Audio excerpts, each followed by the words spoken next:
तो आज हम लोग हल करने जा रहे हैं प्रीवियस ईयर में पूछे गए कुछ ज़रूरी सवाल जो कि MP PCS, Bihar PCS, Uttar Pradesh PCS, RO ARO या फिर यूपीएससी में पूछे गए हैं। तो आज पहले दिन हम लोग करेंगे प्राचीन इतिहास में बौद्ध धर्म के कुछ सवाल। तो उसमें पहला सवाल है कि गौतम बुद्ध का जन्म कब हुआ था। ऑप्शन ए है 563 ईसा पूर्व, ऑप्शन सी है 561 ईसा पूर्व, 558 ईसा पूर्व या फिर 544 ईसा पूर्व। देखिए, गौतम बुद्ध का जन्म कपिलवस्तु के निकट लुम्बिनी में 563 ईसा पूर्व में हुआ था। उनके पिता शुद्धोधन जो थे वो शाक्य गण के प्रधान थे तथा माता माया देवी कोली गणराज्य कोली वंश जो था उसकी कन्या थी और 29 वर्ष की अवस्था में गौतम बुद्ध ने गृह त्याग कर दिया था, जिसे बौद्ध ग्रंथों में महाभिनिष्क्रमण की संज्ञा दी गई है। जिस दिन गौतम बुद्ध ने अपना घर त्याग किया था, सिद्धार्थ ने घर त्याग किया था, तो उस दिन को बौद्ध ग्रंथों में महाभिनिष्क्रमण कहा गया है। दूसरा सवाल है, बुद्ध के जीवन की किस घटना को महाभिनिष्क्रमण के रूप में जाना जाता है। तो अभी हमने कहा ना कि जिस दिन उन्होंने गृह त्याग किया था उसको महाभिनिष्क्रमण कहा जाता है। इसका ऑप्शन सी सही होगा, उनका गृह त्याग। उसके बाद है, गौतम बुद्ध की माँ किस वंश से संबंधित थी। तो गौतम बुद्ध की जो माँ थी वो कोली वंश की राजकुमारी थी, तो वो कोली वंश, ऑप्शन डी हो जाएगा। उसका चौथा प्रश्न है, बुद्ध का जन्म हुआ था वैशाली में, कपिलवस्तु में, लुम्बिनी में, पाटलिपुत्र में। तो देखिए, उनका जो राज्य था वो कपिलवस्तु था, लेकिन उनकी माँ अपने मायके जा रही थी तो रास्ते में जंगल में उनका जन्म हुआ था, तो लुम्बिनी वन में उनका जन्म हुआ था। तो ऑप्शन बी सही हो जाएगा, लुम्बिनी। उसके बाद अगला है कि निम्न में से कौन सा बुद्ध का दूसरा नाम है। तो पार्थ, मिहिर, प्रच्छन्न, गुडाकेश। तो देखिए, पार्थ जो है वो अर्जुन का नाम है, प्रच्छन्न बौद्ध जो है वो शंकराचार्य, आदि गुरु शंकराचार्य को कहते हैं। तो इनमें से कोई भी गौतम बुद्ध का नाम नहीं है, तो इसमें से ऑप्शन सही हो जाएगा ई, इनमें से कोई नहीं। अब देखते हैं छठवां। तो निम्नलिखित में से किस राजवंश के अभिलेख से इस परंपरा का समर्थन होता है कि लुम्बिनी शाक्य मुनि बुद्ध का जन्म स्थान था। तो मतलब किस अभिलेख से पता चलता है कि शाक्य मुनि जो बुद्ध थे, गौतम बुद्ध थे, उनका जन्म लुम्बिनी में हुआ था। इसका सही उत्तर होगा ऑप्शन ए, मौर्य। देखिए, मौर्य वंशी शासक अशोक के रुम्मिनदेई अभिलेख से सूचना मिलती है कि शाक्य मुनि बुद्ध का जन्म लुम्बिनी में हुआ था। इस अभिलेख के अनुसार अशोक राज्याभिषेक के 20 वर्ष बाद यहाँ आए थे और उन्होंने उस स्थान की पूजा की थी जहाँ शाक्य मुनि बुद्ध का जन्म हुआ था। साथ ही इस अभिलेख में लुम्बिनी में बुद्ध का जन्म स्थल होने के कारण इसे बलि कर से मुक्त कर दिया गया था। बलि एक प्रकार का भू राजस्व कर होता था, तो उससे मुक्त कर दिया गया था और राजस्व कर का केवल 1/8 भाग ही लेने की घोषणा की थी अशोक ने। अगला है, निम्नलिखित में से कौन एक अशोक का अभिलेख इस परंपरा की पुष्टि करता है कि गौतम बुद्ध का जन्म लुम्बिनी में हुआ था। तो अभी हमने पढ़ा ना, रुम्मिनदेई स्तंभ अभिलेख। उसके बाद अगला प्रश्न है, निम्नलिखित में से किस राजा के एक अभिलेख से सूचना मिलती है कि शाक्य मुनि बुद्ध का जन्म लुम्बिनी में हुआ था। तो ऑप्शन ए सही हो जाएगा, अशोक के रुम्मिनदेई अभिलेख से हमें जानकारी मिलती है। नौवां प्रश्न है, महात्मा बुद्ध का महापरिनिर्वाण कहाँ हुआ था। तो जो महात्मा बुद्ध का महापरिनिर्वाण हुआ था वह कुशीनगर में हुआ था। देखिए कि बौद्ध धर्म का प्रचार करते हुए महात्मा बुद्ध मल्लों की राजधानी पावा पहुँचे। वहाँ वे चुंद नामक लुहार की आम्र वाटिका यानी आम के बगीचे में ठहरे और उसने बुद्ध को सुकर मद्दव खाने को दिया। सुकर मद्दव एक प्रकार का शकरकंद का प्रजाति था, तो उसने वही खाने को दिया। इससे उन्हें रक्तातिसार हो गया, यानी एक प्रकार का रोग है, और भयानक पीड़ा उत्पन्न हुई। इस वेदना के बाद भी, इतना दर्द होने के बाद भी वे कुशीनारा मल्ल गणराज्य की राजधानी पहुँचे और 483 ईसा पूर्व में 80 वर्ष की अवस्था में उन्होंने शरीर त्याग दिया। बौद्ध ग्रंथों में इस घटना को ही महापरिनिर्वाण कहा जाता है। गौतम बुद्ध का परिनिर्वाण जिस राज्य में हुआ था वह कौन सा है। अंग, मल्ल, मगध या वत्स। तो मल्लों की राजधानी थी, वहीं पर गौतम बुद्ध का महापरिनिर्वाण हुआ था।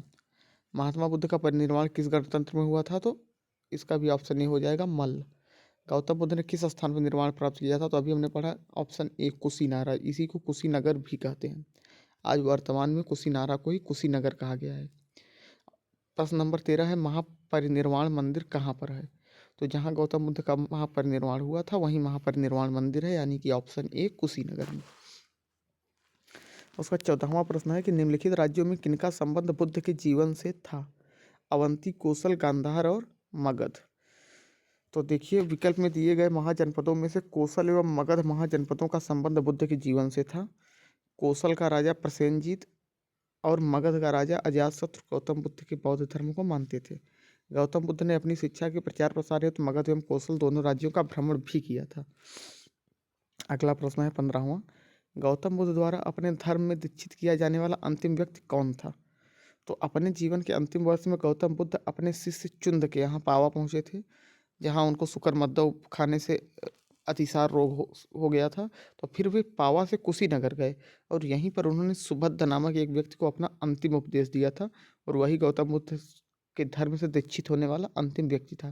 जिसका ऑप्शन डी सही हो जाएगा, 15 का सुभद्द।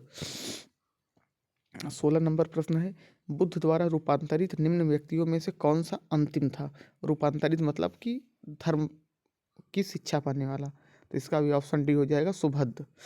17वां है, बुद्ध ने अपने जीवन की अंतिम वर्षा ऋतु कहाँ बिताई थी? तो इसमें देखिए, महापरिनिर्वाण युक्त से उनके जीवन के विविध आयामों एवं काल का निर्धारण किया जाता है, जिसके अनुसार बुद्ध ने अपने जीवन की अंतिम वर्षा ऋतु वैशाली में बिताई थी। उसके बाद 18वां प्रश्न है, निम्नलिखित में से कौन सा एक बौद्ध मठ में निर्माण की अवधारणा की सर्वश्रेष्ठ व्याख्या करता है? कौन सा बौद्ध मठ है जो निर्वाण की अवधारणा की व्याख्या करता है? तो बुद्ध ने निर्वाण को मन की उस परम शांति के रूप में वर्णित किया है जो तृष्णा, क्रोध और दूसरी विषादकारी मन स्थितियों से परे है। यह शांति तभी प्राप्त होती है जब वर्तमान इच्छाओं के कारण समाप्त हो जाएं और भविष्य में पैदा हो सकने वाली इच्छाओं का जड़ से नाश हो जाए। यानी कि जो हमारी वर्तमान इच्छाएं हैं, जो कुछ करने का मन है, जो पाने का है, जो हमारा लक्ष्य है, वह सब कुछ खत्म हो जाए, और जो भविष्य में भी इच्छाएं पैदा हो सकती थी, हमारा मन कुछ खाने को, कुछ करने को, कुछ पाने को, धन इकट्ठा करने को या कुछ और कर सकता था, वह सब कुछ जड़ से, मूल से नष्ट हो जाएं। तो निर्वाण में तृष्णा और द्वेष के कारण जड़ से समाप्त हो जाएं, यानी कि न तृष्णा हो और न द्वेष हो किसी के प्रति, जिससे मनुष्य सभी प्रकार के कष्टों या संसार में पुनर्जन्म के चक्र से छूट जाता है। तो इसलिए ऑप्शन ए हो जाएगा, तृष्णा रूपी अग्नि का शमन। फिर 19वां प्रश्न पूछा है, बीपीएससी 2022 में पूछा था कि बोधगया में किसे ज्ञान की प्राप्ति हुई? गौतम बुद्ध को, महावीर स्वामी को, सीमंधर स्वामी को, पार्श्वनाथ को? तो बोधगया में बोधि वृक्ष के नीचे गौतम बुद्ध जी को 35 वर्ष की अवस्था में वैशाख पूर्णिमा की रात्रि को ज्ञान की प्राप्ति हुई थी। उसके बाद 20वां प्रश्न है, आलार कालाम कौन थे? तो देखिए, आलार कालाम जो थे वो भगवान गौतम बुद्ध के पहले गुरु थे। महाभिनिष्क्रमण के बाद ज्ञान की खोज में महात्मा बुद्ध आलार कलाम के आश्रम पहुंचे तथा उनसे दीक्षा ली। आलार कलाम के आश्रम में उन्होंने तपस्या की, किंतु वे इससे संतुष्ट नहीं हुए। आलार कलाम सांख्य दर्शन के आचार्य थे तथा उनकी साधना शक्ति के लिए विख्यात थे। उसके बाद 21वां प्रश्न है, महात्मा बुद्ध ने अपना पहला धर्म चक्र प्रवर्तन किस स्थान पे दिया था? धर्म चक्र प्रवर्तन का मतलब है कि उन्होंने पहला उपदेश कहाँ दिया था? तो इसमें से ऑप्शन बी सारनाथ हो जाएगा। देखिए, यह प्रश्न बहुत बार पूछा गया है, यूपीपीएससी में, पीपीएससी में, एमपीपीएससी में, हर जगह पूछा गया है। तो इसका उत्तर होगा, ज्ञान प्राप्ति के पश्चात गौतम बुद्ध ने अपने मत का प्रचार प्रारंभ किया। उरुवेला से वे सबसे पहले ऋषि पट्टनम, वर्तमान में सारनाथ जो है वाराणसी के पास में, वहाँ आए। वहाँ उन्होंने 5 ब्राह्मण सन्यासियों को पहला उपदेश दिया था। इस प्रथम उपदेश को धर्मचक्र प्रवर्तन कहा जाता है। 22वां प्रश्न है, बुद्ध ने अपना पहला उपदेश कहाँ दिया था?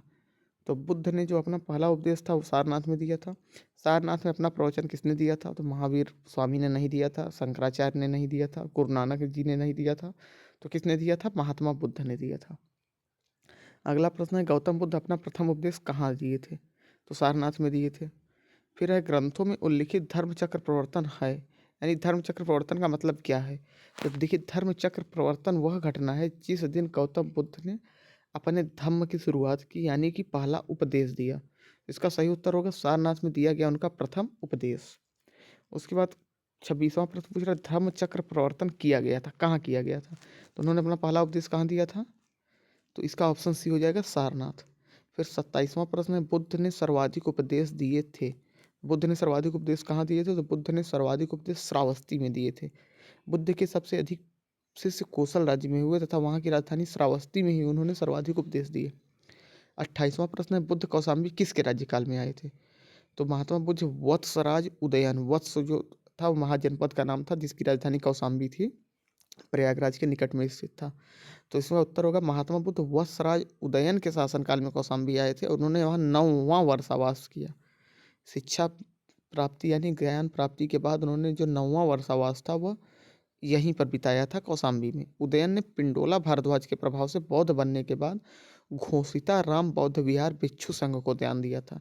याद रखिएगा, घोषिता राम विहार कहाँ पे है? कौशाम्बी में है, जिसे कि उदयन ने दान किया था। किसको? गौतम बुद्ध के भिक्षु संघ को। फिर 29वां है, बुद्ध की मृत्यु के पश्चात प्रथम बौद्ध संगीत की अध्यक्षता की गई। तो प्रथम बौद्ध संगीति, जो प्रथम बौद्ध परिषद भी कहते हैं, तो बुद्ध की मृत्यु के तत्काल बाद राजगृह की सप्तपर्णी गुफा में हुई थी। इस समय मगध का शासक अजातशत्रु था। इस संगीति की अध्यक्षता महाकश्यप ने की थी तथा इसमें बुद्ध के प्रमुख शिष्य आनंद और उपालि भी उपस्थित थे। इसमें बुद्ध की शिक्षाओं का संकलन हुआ तथा उन्हें सुत्त और विनय नामक दो पिटकों में विभाजित किया गया, यानी विनय पिटक और सुत्त पिटक। आनंद तथा उपालि क्रमशः धर्म और विनय के प्रमाण माने गए। और 30वां प्रश्न है आज का अंतिम प्रश्न, कि प्रथम बौद्ध संगीति के अध्यक्ष कौन थे? तो अभी हमने पढ़ा कि प्रथम बौद्ध संगीति के अध्यक्ष जो थे महाकश्यप या महाकश्यप थे। तो इसका 30वें का उत्तर हो जाएगा बी।